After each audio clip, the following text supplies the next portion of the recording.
الحمد للہ رب العالمین والصلاة والسلام علی سیدنا و نبینا و حبیبنا و مولانا محمد خاتم النبیین و امام المرسلین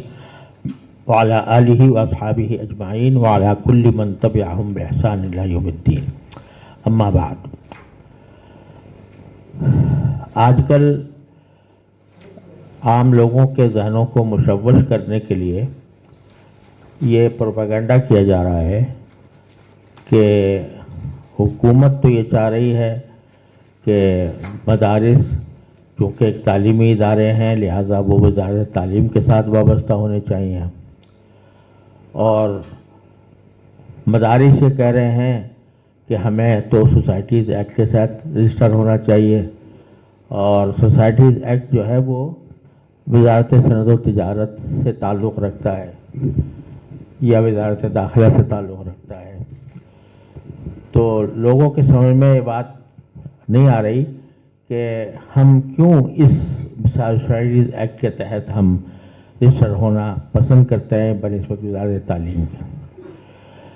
اس کو سمجھنے کے لیے پہلے یہ سمجھنا چاہیے کہ سوسائٹیز ایکٹ کیا چیز ہے. سوسائٹیز ایکٹ در حقیقت ایک ایسا قانون ہے جس کے تحت آپ کوئی ایسی سوسائٹی بنا سکتے ہیں، ایک پرائیویٹ ادارہ بنا سکتے ہیں کہ جس میں آپ کو کوئی بھی کام کرنا ہو، آپ کو تعلیم دینی ہو، آپ کو کوئی رفاہی کام کرنا ہو، آپ کو کوئی اپنا تربیتی ادارہ قائم کرنا ہو، پیشہ ورانہ تعلیم و تربیت کرنی ہو، یہاں تک کہ اگر کوئی آرٹس کونسل قائم کرنی ہو، وہ سارے کے سارے پرائیویٹ ادارے اس سوسائٹیز ایکٹ کے تحت رجسٹر ہوتے ہیں اور ہوتے چلے آ رہے ہیں. جس کا حاصل یہ ہے کہ سوسائٹیز ایکٹ پرائیویٹ اداروں کو رجسٹر کرنے کا ایک داخانہ ہے کہ جس کے ذریعے پرائیویٹ ادارے ایک قانونی حیثیت حاصل کر لیتے ہیں. اب وہ پرائیویٹ ادارے اپنے نظام کے تحت چلتے ہیں، ان کا اپنا ایک طریقہ کار ہوتا ہے. ان کے جو کچھ عہدیدار ہوتے ہیں یا ان کے جو مجلس انتظامی کے لوگ ہوتے ہیں وہی اس کے تمام امور کے نگراں ہوتے ہیں. ان کو مکمل اختیار ہوتا ہے کہ اپنے بنائی ہوئی سوسائٹی کے اندر جو چاہے کریں. صرف اتنا ہے کہ وہ رجسٹر ہو جاتے ہیں، جس کا معنی ہے کہ ان کا وجود قانونی طور پر تسلیم کر لیا جاتا ہے. لیکن اپنے اندرونی معاملات میں وہ بالکل خود مختار آزاد ہوتے ہیں. یہ کہنے کی بھی ضرورت نہیں ہے کہ ہم خود مختار آزاد ہیں، بلکہ جب ہی اس میں رجسٹر ہوئے تو مطلب یہ ہے کہ ہم اپنے قوانین کے تحت، اپنے نظام کے تحت اپنے ادارے کو چلا سکتے ہیں. دوسری طرف وزارت تعلیم جو ہے وہ حکومت کا ایک ادارہ ہے، اور حکومت کے ادارے کے حیثیت سے وہ اپنے سارے تعلیمی نظام کو کنٹرول کرتا ہے. اس میں یونیورسٹیاں بھی آتی ہیں، اس میں کالج بھی آتے ہیں، اس میں اسکول بھی آتے ہیں جو سرکار کے تحت قائم ہو رہے ہیں. تو وہ اس نظام کے پابند ہو جاتے ہیں. تو سادہ لفظوں میں اگر کہا جائے تو تقریباً یہ فرق ہے کہ اگر سوسائٹیز ایکٹ کے تحت کوئی ادارہ رجسٹر ہے وہ پرائیویٹ ہے اور اس کو اپنے نظام کو چلانے کا مکمل اختیار حاصل ہے، اور اگر کوئی کسی وزارت کے تحت وزارت کا حصہ بن گیا تو اس وزارت کے نظام کے تحت اندر وہ آ گیا. ہمارے مدارس کی بنیاد حضرت نانوتوی رحمۃ اللہ علیہ کے وقت سے اس بات پر ہے کہ یہ پرائیویٹ ادارہ ہے اور اس کا حکومت سے کوئی تعلق نہیں ہے. نہ ہمیں حکومت سے کوئی امداد چاہیے، نہ ہمیں حکومت سے کوئی پیسے چاہیے، نہ حکومت کی ہمیں مداخلت چاہیے. ہم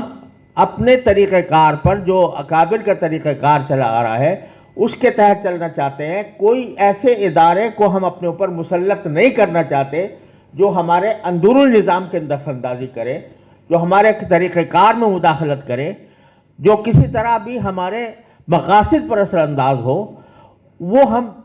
مدرسے کو اس سے آزاد رکھنا چاہتے ہیں. اور یہ آزادی ہمیں سوسائٹیز ایکٹ کے تحت ملتی ہے کیونکہ وہ پرائیویٹ ہے، اس میں سارے ادارے پرائیویٹ ہیں. بہت سے تعلیمی ادارے اب بھی سوسائٹیز ایکٹ کے تحت رجسٹرڈ ہیں، اس لیے کہ وہ پرائیویٹ ہیں اور پرائیویٹ طریقے سے اپنے نظام کے تحت چلنا چاہتے ہیں. ہمیں اس بات پر اس لیے اصرار ہے کہ وزارت تعلیم کے ساتھ اگر ہم منسلک ہو گئے، اور میری تو اول روز سے یہی رائے ہے کہ اس کے ساتھ منسلک ہونا، ہم نے بہت ہی انتہائی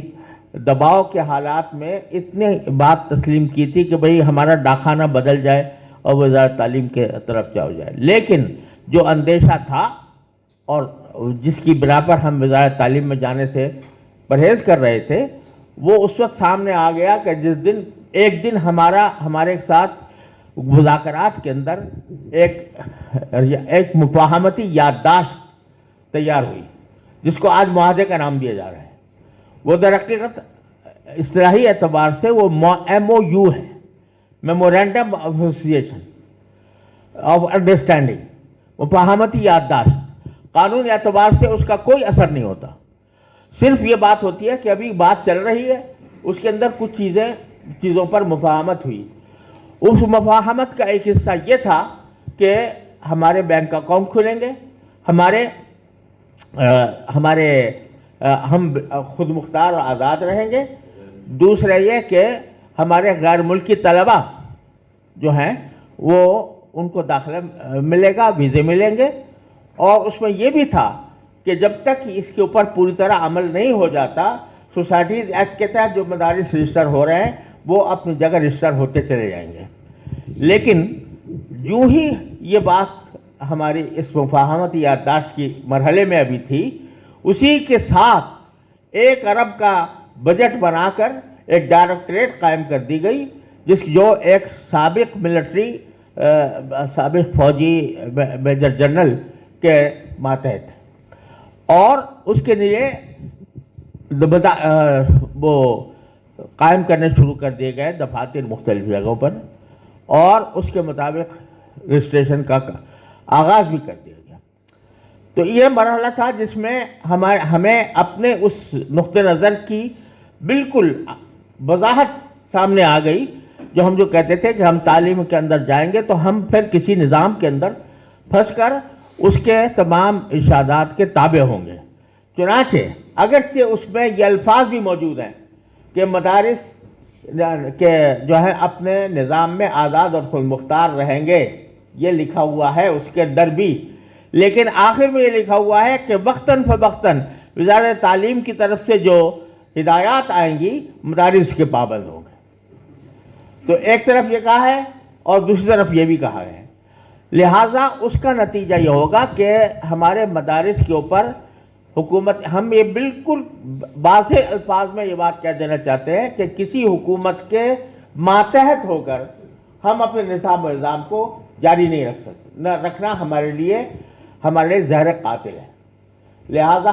ہم نے انجام دیکھے ہیں، ہم نے سعودی عرب دیکھا ہے، ہم نے امارات دیکھا ہے، ہم نے مصر دیکھا ہے، ہم نے شام دیکھا ہے، اور وہاں پر مدارس کو کس طریقے سے ختم کیا گیا، مدارس کو کس طریقے سے دبایا گیا.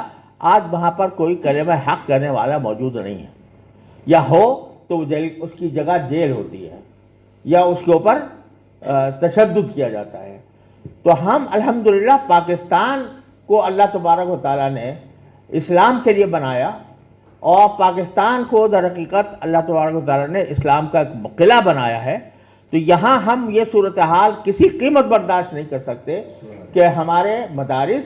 اور ہمارے علماء وہ اس طرح ہو جائیں کہ ان کے سامنے کچھ بھی ہوتا رہے اور وہ اپنی زبانوں کو بند رکھیں اور شیطان اخرس بن کر زندگی گزاریں. لہٰذا یہ چاہے جب کسی بھی چیز کو گھیرنا ہوتا ہے تو شروع میں ساری پابندیاں عائد نہیں ہوتی، شروع میں اس کے لیے ایک دام ڈالا جاتا ہے، اس کے لیے دانہ ڈالا جاتا ہے، تو اس کے بعد پھر آگے جا کر اس کو کسی وقت میں گھیرا جاتا ہے. یہی طریقہ کار رہا ہے پوری تاریخ میں. تو اب اگر اس میں لکھا ہوا ہے کہ نظام کہ یہ اپنے آزاد و مختار رہیں گے، لیکن اس کے باوجود ایک مرتبہ جب یہ اس دائرے کے اندر آ گئے اور اس میں یہ لفظ موجود ہے کہ وزارت تعلیم کی طرف سے وقتاً فوقتاً ہدایات جو ملتی رہیں گی اس کے پابند ہوں گے، تو اب آپ دیکھیے آج کسی کی حکومت ہے، کل کسی اور کی حکومت ہوگی، وہ لوگ بھی حکومت میں وزارت تعلیم کے اندر آئیں گے جو یہ کہہ رہے ہیں کہ مدارس جو ہیں وہ جہالت کی یونیورسٹیاں ہیں، جنہوں نے علی الاعلان یہ بات کہی ہے، جنہوں نے یہ کہا ہے کہ مدارس تو یہ سکھاتے ہیں کہ مرنے کے بعد کیا ہوگا، گویا ان کو مذاق اڑا کر کہ مرنے کے بعد کیا ہوگا کہ حالات پڑھانے والے مدارس ہیں، یہ دنیا کے موجودہ زندگی کے ساتھ کیسے چل سکتے ہیں، وہ بھی تعلیم کے نظام کے اندر آ سکتے ہیں، اور کل کو کون آتا ہے کچھ نہیں کہا جا سکتا۔ لہذا مدارس کو اس دائرے کے اندر لانے کی وجہ کہ ہم بالکل سختی کے ساتھ مخالف ہیں، اور چونکہ سوسائٹیز ایکٹ ایک پرائیویٹ اداروں کا قانون ہے، وہ اس واسطے ہم ایک پرائیویٹ مدارس کے طور پر استعمال ہونا چاہتے ہیں، اپنا کام کرنا چاہتے ہیں جس میں ہمارے کام میں کوئی مداخلت نہ ہو۔ تو ہم خود الحمدللہ اس حقیقت سے پوری طرح باخبر ہیں، وفاق المدارس اب پوری طرح باخبر ہے، اور اس بات کا یقین رکھتا ہے کہ ہمیں ایک عالم کو موجودہ دور کے اندر اپنا پیغام بہتر طریقے سے پیش کرنے کے لیے جن معلومات کی ضرورت ہے، ہم اپنے مدارس میں وہ معلومات پڑھانا چاہتے ہیں۔ ہم اس لیے نہیں پڑھانا چاہ رہے جو ساری دنیا یہ بات کہہ کر یہ نامعقول بات کہتی ہے کہ یہ مدارس سے ڈاکٹر کیوں نہیں پیدا ہوتے، اور اس سے لائر کیوں پیدا نہیں ہوتے، اور اس سے انجینئر کیوں نہیں پیدا ہوتے، اور یہ کسی ملٹری کے اندر یہ کمیشن کیوں نہیں لیتے، اور اس بات کو بڑے فخر کے ساتھ بیان کیا جاتا ہے کہ فلاں مدرسے کے لوگ جو ہیں وہ کمیشن لے چکے ہیں، وہ بریگیڈیئر بن چکے ہیں، وہ کرنل بن چکے ہیں۔ ارے بھائی، یہ مدرسہ کرنل اور بریگیڈیئر پیدا کرنے کے لیے نہیں تھا، یہ قرآن و سنت کا علم محفوظ کرنے کے لیے تھا، یہ عالم پیدا کرنے کے لیے تھا۔ یہ بتاؤ کہ پورے پاکستان کے اندر کون سے سرکاری ادارے کے اندر اسلام کی تعلیم دی جا رہی ہے؟ حافظ اتنے پیدا ہو رہے ہیں اس ملک کے اندر، کسی مسجد کے اندر کبھی یہ کسی اعلان نہیں سنا ہوگا کسی نے کہ ہمارے ہاں تراویح پڑھانے کے لیے حافظ نہیں ہے، حافظ ہمیں فراہم کیا جائے۔ حافظ زیادہ ہیں، مسجدیں کم ہیں۔ کہاں سے پیدا ہو رہے ہیں یہ حافظ جو قرآن کریم کی خدمت انجام دے رہے ہیں اور تراویح پڑھانے کے لیے موجود ہیں؟ یہ کہاں سے آ رہے ہیں؟ کسی کالج سے، کسی یونیورسٹی سے، کسی انسٹیٹیوٹ سے؟ یہی مدارس ہیں جو یہ سب پیدا کر رہے ہیں۔ کوئی آدمی یہ بتائے کہ کیا اس معاشرے کی ضرورت نہیں ہے کہ اگر کسی شخص کو کوئی دینی مسئلہ پیش آ جائے تو اس کا جواب دینے والا کوئی موجود ہو؟ کیا آج یہ ساری دنیا دیکھ لے کہ اگر کسی مسلمان کو کوئی نکاح طلاق کا بھی مسئلہ پوچھنا ہوتا ہے، بیع و شرع کا بھی پوچھنا ہوتا ہے، نماز اور روزے کا پوچھنا ہوتا ہے، تو وہ کیا کسی یونیورسٹی کے پروفیسر کے پاس جاتے ہیں جس نے اسلامک اسٹڈیز میں ایم اے کی ڈگری لے رکھی ہے، یا کسی ایسی یونیورسٹی کے پاس جاتے ہیں، پروفیسر کے پاس جو اسلامک اسٹڈیز پڑھا رہا ہے؟ وہ اگر جاتے ہیں تو ان لوگوں کے پاس جاتے ہیں جن کے پاس قرآن و حدیث کا، فقہ کا، اس کے اصول فقہ کا پورا علم ہے، ان کے پاس جاتے ہیں۔ کیوں جاتے ہیں؟ اس لیے کہ جانتے ہیں کہ صحیح علم ان کے پاس ہے، دین ان کو صحیح طریقے سے آتا ہے۔ یہ سارا کام مدارس اس لیے کر رہے ہیں، اس طرح کر رہے ہیں کہ ہم کسی کے تسلط کے ہم دوادار نہیں ہیں۔ ہم وہ بات کہیں گے جو قرآن کہتا ہے، ہم وہ بات کہیں گے جو حدیث کہتی ہے، ہم وہ بات کہیں گے جو ہمارا دین کہتا ہے۔ اس کی وجہ سے ہم اس میں کوئی مداخلت کسی قیمت پر برداشت نہیں کر سکتے۔ اگر کریں گے تو ہم اپنے فرض منصبی میں زبردست کوتاہی کے اور اللہ اور رسول کے ساتھ جو ہم نے عہد کیا ہے اس سے غداری کے مرتکب ہوں گے۔ اس لیے یہ فرق ہے کہ سادہ لفظوں میں کہ مدارس پرائیویٹ رہیں یا سرکار کے تحت رہیں، سیدھی سی بات یہ ہے۔ پرائیویٹ رہیں یا سرکاری تسلط میں رہیں، بنیادی سوال یہ ہے. تو چونکہ سوسائٹیز ایکٹ میں ہم پرائیویٹ طریقے پر کر رہے ہیں